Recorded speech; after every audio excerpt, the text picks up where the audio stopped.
radio du Salon de la Radio, interview. Alors sur le plateau, nous recevons Xavier Filleul de Radioline, bonjour. Bonjour. Nous recevions également Jean-Paul Ditch d'OJD, bonjour. Bonjour. Ainsi que Guy Détroussel de Médiamétrie. Alors la première question, bonjour. C'est aujourd'hui, comment consomme-t-on la radio, qu'elle soit digitale ou hertzienne? Est-ce qu'on la consomme de manière régulière? Quelles sont quelle est aujourd'hui votre idée sur la consommation de la radio? Vous me donnez une petite heure ou parce que là il y a de quoi raconter? Quelques secondes, quelques mots quand même. En résumé, on la consomme beaucoup, toujours. Ouais. Plus de 16 sur 10 chaque jour à l'écoute de la radio, ça c'est important, près de 3 heures. Et on la consomme, je dirais, avec tous les moyens possibles et imaginables. On a longtemps parlé de nouveaux modes de consommation en parlant d'autre chose que la FM. D'accord. Ou les grandes ondes éventuellement. On appelle ça maintenant la consommation multimédia et c'est plus de 10% de la consommation sur une journée. D'accord. Et aujourd'hui, quand on consomme de la radio de manière digitale, est-ce que les mesures d'audience sont vraiment exactes à 100%? Ou est-ce qu'on considère qu'il y a une marge d'erreur, par exemple? Alors, moi, justement, le OJD qui s'est mis sur la mesure de la web radio, puisque là, on parle justement uniquement de la diffusion digitale. Ce qu'il faut savoir, c'est qu'effectivement, Médiamétrie a toujours mesuré longtemps la radio traditionnelle, tout simplement parce que c'était pas quantifiable justement, donc par le biais d'une mesure d'audience. Aujourd'hui, le fait que ça soit technique, on a une possibilité de mesurer la vraie diffusion, donc le nombre d'écoutes réelles, le temps passé, etc.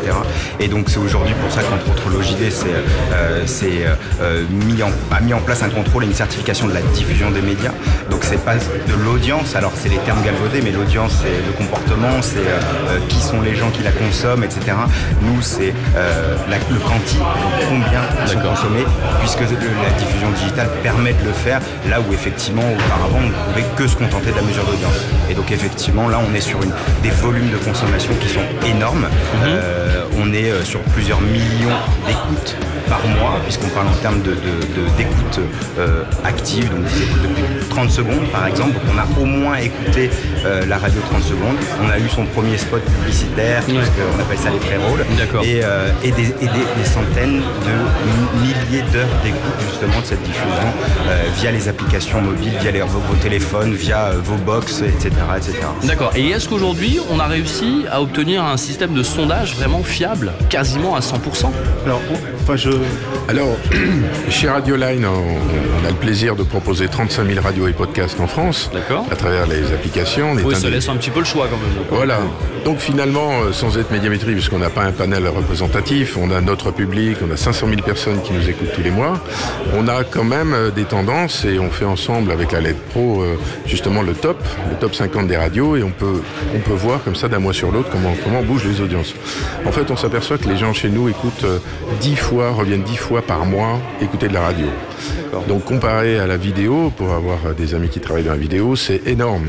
C'est-à-dire que c'est des audiences qu'ils aimeraient avoir eux. Donc il y a une vraie fidélisation qui se place.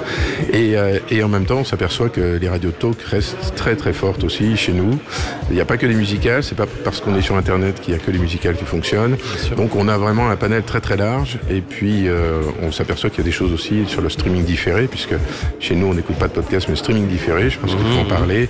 Et on voit vraiment un engouement et quelque chose qui se passe à ce niveau-là aussi. Oui, c'est vrai, parce qu'à une époque, que ce soit les radios FM qui étaient vraiment concernées par les sondages, aujourd'hui on est même capable de sonder les personnes qui se lancent dans les web radios en fait.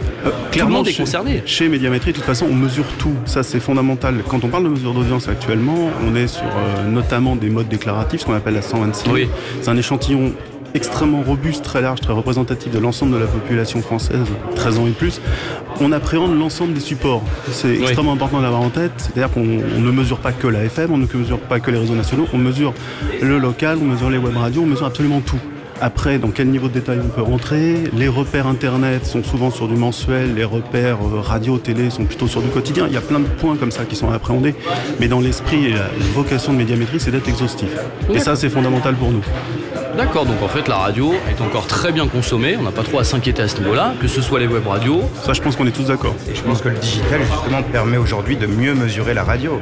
C'est-à-dire qu'on est venu effectivement sur des mesures exhaustives, c'est-à-dire qu'on est capable de mesurer une écoute de la plus petite des web radios qui est diffusée en France ou à l'autre bout du monde, là où effectivement forcément un panel et un sondage ne pouvaient auparavant ne voir que le haut du panier, on va dire le haut du panier.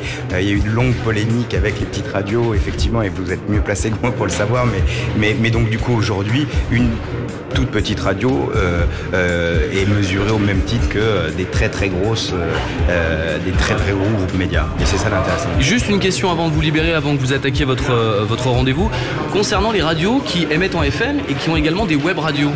Donc je suppose que, comme on en parlait il y a quelques minutes, tout le monde est sondé, que ce soit en FM ou alors en web radio. Comment vous faites après la moyenne au niveau du sondage? On prend un groupe qui a plusieurs web radios sur son site internet, donc c'est un complément, on va dire, sur leurs produits déjà, sur leurs produits de diffusion. Comment se calcule? Est-ce que vous faites une moyenne en disant telle radio fait tant de pourcents, mais on fait également un mélange avec les auditeurs qu'ils ont sur leur web radio? Comment ça se calcule ça, tout ça? On n'est pas dans cet esprit de faire des moyennes, on est dans une appréhension globale de la consommation du média. Donc tout est après, on a séparé, une mesure d'audience proprement dit. Après, on a des études de cadrage et des études sur les usages. Global Radio notamment. C'est une étude dont on parle beaucoup depuis plusieurs années et qui intéresse évidemment les web radios comme les radios qui diffusent en FM, les radios plus traditionnelles. Donc derrière, après, on est capable effectivement d'appréhender le poids notamment du multimédia pour ces radios. D'accord. Mais on n'est pas dans une logique de segmenter au départ. Déjà, on va essayer d'appréhender l'ensemble de la consommation du média. D'accord. Et je rebondis juste sur ce qu'on disait précédemment. Il n'y a pas de petite ou grande radio pour nous. Effectivement, il y a des radios qui sont plus simples à mesurer par rapport à leur couverture, par rapport à la diffusion. C'est purement mathématique tout ça, hein, médiamétrie. On est dans du quanti, du sondage.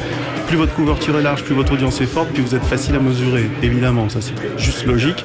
Après, notre but, c'est de ne pas passer à côté de l'ensemble des supports. C'est plus ou moins facile. On sait très bien le faire géographiquement. On a l'étude média locale dont j'ai la responsabilité depuis des années. À nous de savoir bien le faire aussi, je dirais, en termes de support de diffusion. D'accord, très bien. Merci beaucoup. Donc pour en savoir plus, rendez-vous à l'auditorium. Là, je vous libère, messieurs, parce qu'on est un petit peu en retard. Donc rendez-vous donc à l'auditorium pour le rendez-vous. Ou quelles mesures pour l'audience digitale? On vous le rappelle, quels impacts et conséquences pour l'audience à radio? Merci, messieurs. Merci. La radio du Salon de la Radio avec Broadcast Associés, Open Radio, Maxillaire et la Fabrica News.